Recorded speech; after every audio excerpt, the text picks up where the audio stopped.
Hello दोस्तों, आज TV की इस ऑनलाइन प्लेटफॉर्म पे एक बार आपका फिर से स्वागत है। दोस्तों, अगर हम आज डेट की बात करें तो आज है 31 मार्च 2023 और 30 मार्च 2023 यानी कि कल आपने देखा होगा कि नॉर्दर्न इंडिया में जगह जगह पर आंधी और तूफान आए हैं। और ये सब इस सब की जानकारी स्टेट यूनिवर्सिटीज़ जैसे कि हिसार एग्रीकल्चर यूनिवर्सिटी ने 2-3 दिन पहले ही हमें बता दिया था कि 30-31 मार्च और फिर 3 अप्रैल को नॉर्दर्न इंडिया में हरियाणा, पंजाब, हिमाचल प्रदेश या फिर यूपी के कुछ हिस्सों में आप कह सकते हैं राजस्थान के कुछ हिस्सों में तेज आंधी और तूफान आने की आशंका है। और उसके बाद हल्की फुल्की कहीं पे बारिश और कहीं पे तेज बारिश आने की संभावनाएं हैं। मैं जिस इलाके से बिलोंग करता हूं, नूह डिस्ट्रिक्ट का मेवात इलाका है, पुनाहना तहसील के आसपास मेरा गांव है। तो यहाँ पर कल का पूरा दिन ही मौसम में बदलाव देखने को मिले और फिर शाम होते होते तो काफ़ी तेज बारिश आई।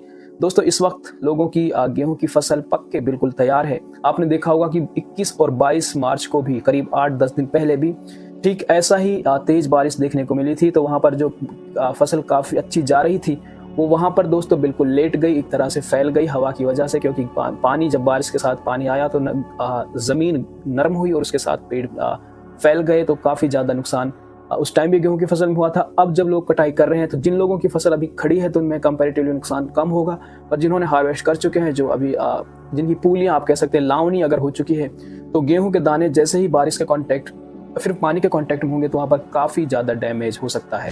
दोस्तों, लोग इसे अलग अलग नाम दे रहे हैं, कुछ इसे कुदरत का अजाब कह रहे हैं और कुछ हमारे गलत कामों का परिणाम, ईश्वर हमसे नाराज़ है, हमारा रब बनाने वाला हमारा खुदा हमसे नाराज़ है, इसलिए बेमौसम बरसात है। फिर आपने देखे होंगे कि अभी कुछ दिन पहले ही एक जोरदार अर्थक्वेक अफगानिस्तान में उसका सेंटर था और वो दिल्ली या फिर नॉर्थ इंडिया में महसूस किया था। 6.2 मैग्नीट्यूड का ये अर्थक्वेक था।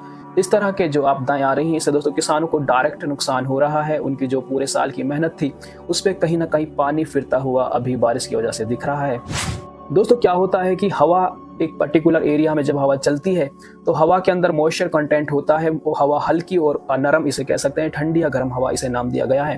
तो दोस्तों, हवा की जो डायरेक्शन होती है ये हमेशा ठंडी हवा से गर्म इलाके की तरफ चलती है, यानी कि हैवी जो एयर होती है ये लाइट एयर की तरफ चलती है, क्योंकि जो लाइट एयर होती है, हल्की हवा होती है, उसे धकेलना, उसे पुश करना इजीली है, कंपैरेटिवली इजी है। तो ठंडी हवा अगर इस तरफ है, गर्म हवा इस तरफ है, तो जब जब यहाँ पर डिस्टर्बेंस होगी तो ये हवा, ठंडी हवा इस गर्म हवा को इस तरफ धकेलेगी और इस तरफ से इस तरफ तूफान चलेंगे, यानी कि ये जो बड़े बड़े तूफान आते हैं, आंधी आती है, इस तरफ चलेंगी। क्या होता है दोस्तों, अभी नॉर्थ इंडिया में सर्दियां खत्म हुई हैं। हालांकि इस तरह के डिस्टर्बेंस को सर्दियां खत्म होने की निशानी भी कहा जाता है, एक कंफर्मेशन होती है कि अब सर्दियां जा चुकी हैं। क्या होता है कि दोस्तों नॉर्थ इंडिया में, क्योंकि वहाँ पे माउंटेन्स हैं, वहाँ पर टेम्परेचर थोड़ा सा लो होता है, थोड़ा क्या काफ़ी ज़्यादा लो होता है कंपैरेटिवली। तो वहाँ पर अगर ठंडी हवा है तो वहाँ की हवा में मॉइस्चर है तो हवा हैवी होती है।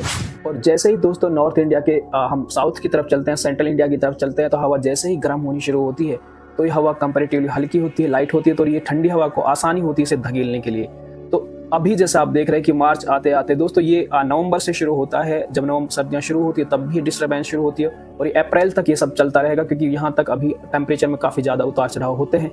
अप्रैल के बाद ये कन्फर्म हो जाएगा कि इस पॉइंट पे सेंट्रल इंडिया की तरफ और बिल्कुल नॉर्थ बिल्कुल टॉप नॉर्थ में अगर कहें तो वहाँ पे टेम्परेचर कंपैरेटिवली थोड़ा सा बैलेंस होना शुरू हो जाता था, तब ये डिस्टर्बेंस थोड़े से कम होने शुरू हो जाते हैं। बारिश की शक्ल में नहीं आते, हालांकि आंधियाँ फिर भी चलती है।